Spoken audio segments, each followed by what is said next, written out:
12 September 2022 Hindu news റിവ്യൂയിലേക്ക് എല്ലാവർക്കും സ്വാഗതം. ആദ്യത്തെ ന്യൂസ് എന്ന് പറയുന്നത് Ukraine makes rapid gains in Russian held territory എന്നാണ്. ഉക്രൈൻ അപ്പോൾ കുറച്ചും കൂടെ മുന്നോട്ട് വന്നു എന്നാണ് പറയുന്നത്. റഷ്യൻ്റെ കയ്യിലുണ്ടായിരുന്ന ടെറിട്ടറീസിലും ഉക്രൈൻ ഒരു ചെറിയ ആധിപത്യം ഉണ്ടാക്കാൻ സാധിച്ചു എന്നാണ് ആദ്യത്തെ ന്യൂസ്. നമുക്കറിയാം ഉക്രൈൻ റഷ്യ വാർ നടന്നുകൊണ്ടിരിക്കുകയാണ്. ആരാണ് പ്രസിഡൻറ്റ്? ഉക്രൈൻ്റെ സെലൻസ്കിയാണ് പ്രസിഡൻറ്റ്. ഒന്ന് ഓർത്ത് വെക്കണേ. രണ്ടാമത്തെ ന്യൂസ് എന്ന് പറയുന്നത് Arunachal villagers fight losing battle to save forest. ഇതിലൊരു ഇമ്പോർട്ടൻസ് എന്ന് പറയുന്നത് സേക്രഡ് ഗ്രൂവ്സ് എന്ന് പറഞ്ഞൊരു കാര്യം ഇതിൽ പറഞ്ഞിട്ടുണ്ട്. സേക്രഡ് ഗ്രൂവ്സ് എന്താണത്? കാവുകളില്ലേ, നമ്മുടെ നാട്ടിലെ കാവുകൾ, അതൊക്കെ പ്രൊട്ടക്റ്റഡ് ഏരിയാസ് ആയിരുന്നു. പൊതുവേ നമുക്ക് പ്ലാന്റ്സും ആനിമൽസും അതുപോലെ തന്നെ മറ്റ് സ്പീഷീസിനൊക്കെ പ്രൊട്ടക്റ്റ് ചെയ്യാനുള്ളൊരു സ്ഥലമായിരുന്നത് സേക്രഡ് ഗ്രൂവ്സ്. അപ്പോൾ ഈ സേക്രഡ് ഗ്രൂവ്സ് ബോർഡർ റോഡ് ഓർഗനൈസേഷനൊക്കെ അരുണാചൽ പ്രദേശ് പോലുള്ള നോർത്ത് ഈസ്റ്റ് സ്റ്റേറ്റ്സിൻ്റെ ബോർഡറിൻ്റെ റോഡ് കൺസ്ട്രക്റ്റ് ചെയ്യുകയും മെയിൻറ്റെയിൻ ചെയ്യുന്ന ഓർഗനൈസേഷൻ. ഈ border road organisation sacred groves നശിപ്പിച്ചു എന്നാണ് പറയുന്നത്. അപ്പോൾ അരുണാചൽ വില്ലേജേഴ്സ് എന്താ പറയുക, അരുണാചൽ പ്രദേശിലെ വില്ലേജേഴ്സ് പറയുന്നത് ഈ സമയത്ത് ബോർഡർ റോഡ് ഓർഗനൈസേഷൻ്റെ കൺസ്ട്രക്ഷൻ നടക്കുന്ന സമയത്ത് 80% സേക്രഡ് സേക്രഡ് ഗ്രൂവ്സ് ഒക്കെ നശിപ്പിച്ചു എന്നാണ്, കാവുകൾ നശിപ്പിച്ചു എന്നാണ്. അതുവഴി എന്ത് പറ്റും? ബയോഡൈവേഴ്സിറ്റിക്ക്, ജൈവ വൈവിധ്യത്തിനും ബയോഡൈവേഴ്സിറ്റിക്ക് എന്ത് പറ്റും? നാശം സംഭവിക്കും. അതൊരു ഇമ്പോർട്ടൻറ്റ് ന്യൂസാണ്. പിന്നെയുള്ളൊരു news, weekend at Central Vista brings back pre Covid cheer. അപ്പം കോവിഡിന് മുമ്പേ ഉള്ള പോലെ വളരെ സന്തോഷത്തിൽ എല്ലാവരും ഒത്തുകൂടുന്നൊരു സ്ഥലമായിട്ട് എന്ത് മാറി? Central vista. നമ്മൾ കഴിഞ്ഞ പ്രാവശ്യം പറഞ്ഞതാണ്, ആ രാജ്പത്ത് എന്ന് പറയുന്ന ആ സ്ഥലം ഇവർ നവീകരിച്ച് കർത്തവ്യ പദ് എന്ന് പറഞ്ഞൊരു പുതിയ ഒരു കോൺസെപ്റ്റ് കൊണ്ടുവന്നിട്ടുണ്ട്. അത് നവീകരിച്ചു. സൈഡിൽ ടോയ്ലറ്റ്സും പാർക്കിംഗ് സ്പേസും ചെറുകിട കടകളും ഒക്കെ ആയിട്ട് ഒരു ഡെവലപ്മെൻറ്റ് കൊണ്ടുവന്നിട്ട് അതാണ് ന്യൂസിൽ പറയുന്നത്. അടുത്ത ന്യൂസ് എന്ന് പറയുന്നത് high level meet in Kerala on stray dog attacks എന്നാണ്. അപ്പോൾ spiralling stray dog attacks and unsettling questions about the efficacy of the locally administered anti rabies vaccine have compelled the Kerala government to call on urgent meeting of top officials on Monday to devise the measures to mitigate the alarming public issue. ഇതൊരു alarming public issue ആണ്. ഈ stray dog attacks. അപ്പോൾ ഒരുപാട് പട്ടികളുടെ attacks, നമുക്ക് തെരുവ് നായ്ക്കളുടെ attacks ഇവിടെ കേരളത്തിൽ റിപ്പോർട്ട് ചെയ്തിട്ടുണ്ട്. മാത്രമല്ല എഫിഷ്യൻസി ഓഫ് റാബിസ് വാക്സിൻ, അതൊരു വലിയ ചോദ്യമാണ്. കാരണം റാബിസ് വാക്സിൻ വെച്ച ഒരു കുട്ടിക്ക് പോലും മരണം സംഭവിച്ചിട്ടുണ്ട്. അതുകൊണ്ട് റാബിസ് വാക്സിൻ്റെ എഫിഷ്യൻസി എന്താണെന്നും അതുപോലെ തന്നെ സ്ട്രേ ഡോഗ്സ്, തെരുവ് നായ്ക്കളെ എന്ത് ചെയ്യാൻ പറ്റും എന്നതും ഒരു ടോപ്പിക്കായിട്ട് എടുത്ത് ഒരു അർജൻറ്റായിട്ടുള്ള മീറ്റിംഗാണ് കേരള നടത്തുന്നത്. ഹൈ ലെവൽ മീറ്റിംഗാണ് നടക്കുന്നത്. പിന്നെ ഒരു ഇമ്പോർട്ടൻ്റ് ആയിട്ടുള്ള കാര്യം നോസ് ഡോസ് എന്ന് പറഞ്ഞത്. നോസ് ഡോസ് എന്താ?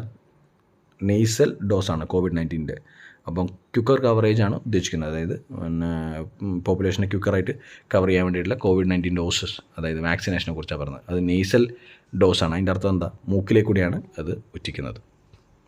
India Bangladesh ties a model for bilateral cooperation എന്ന് പറഞ്ഞിട്ടുണ്ട്. അപ്പോൾ ഇന്ത്യ ബംഗ്ലാദേശും എപ്പോഴും വളരെ നല്ല ബന്ധത്തിലാണ് മുമ്പോട്ട് പോകുന്നത്. റോഹിംഗ്യ റെഫ്യൂജീസിൻ്റെ ഇഷ്യൂ മറ്റതൊക്കെ ഉണ്ടെങ്കിൽ പോലും ഒരു പ്രോ ഇന്ത്യ അപ്രോച്ചാണ്. ആർക്ക്? പ്രോ ഇന്ത്യ അപ്രോച്ച് എന്ന് പറഞ്ഞാൽ എന്താണ്? ഷെയ്ഖ് ഹസീനൻ്റെ ഒരു പ്രോ ഇന്ത്യ അപ്രോച്ചാണെന്ന് പറഞ്ഞാൽ ഇന്ത്യക്ക് അനുകൂലമായൊരു അപ്രോച്ചാണ് ബംഗ്ലാദേശിൻ്റേത്, പ്രോ ഇന്ത്യ അപ്രോച്ച്. അപ്പോൾ ഷെയ്ഖ് ഹസീനൻ്റെ ലീഗിൻ്റെ പേരെന്താ? അവാമി ലീഗ്.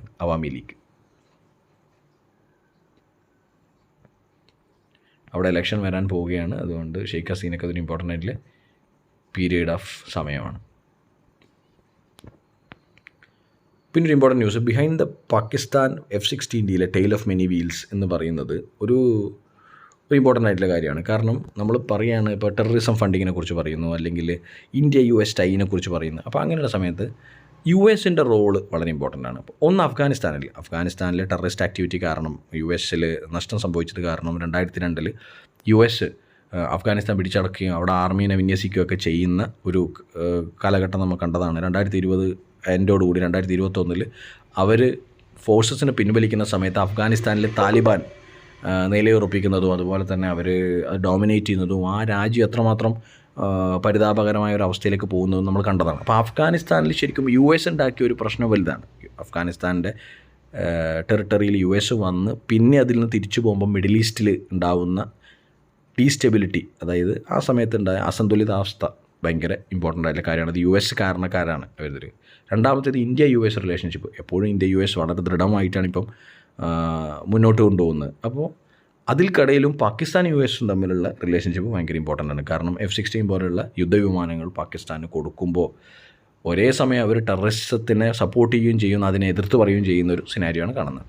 അപ്പോൾ എല്ലാ രീതിയിലും ടെററിസത്തിനെ സപ്പോർട്ട് ചെയ്യില്ല എന്ന് ഇന്ത്യ യു എസ് ടൈസ് പറയുമ്പോഴും അതിൽ ഇങ്ങനെയുള്ള ആക്ടിവിറ്റീസ് ഇൻഡയറക്റ്റ്ലി എന്ത് ചെയ്യുന്നു, പരോക്ഷമായിട്ട് എന്ത് ചെയ്യുന്നുണ്ട്, അതിനെ സപ്പോർട്ട് ചെയ്യാൻ അല്ലെങ്കിൽ അതിനെ എൻകറേജ് ചെയ്യാനുള്ള ഒരു പ്രവണത ഉണ്ടാകുന്നുണ്ട്. അതൊരു ഇമ്പോർട്ടൻ്റ് ആയിട്ടുള്ള കാര്യമാണ്.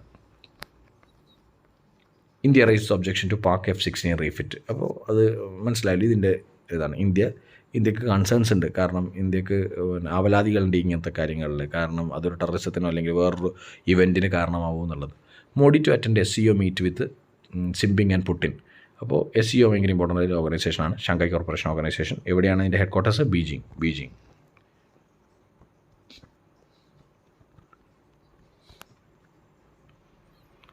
അടുത്ത ന്യൂസ് എന്ന് പറയുന്നത് ഭാരത് ജോഡോ യാത്രയാണ്. ആരുടെയാണ്? രാഹുൽ ഗാന്ധി നയിക്കുന്ന ഭാരത് ജോഡോ യാത്ര. തമിഴ്നാട് കന്യാകുമാരിയിൽ നിന്നാണത് തുടങ്ങിയത്, ഭാരത് ജോഡോ യാത്ര.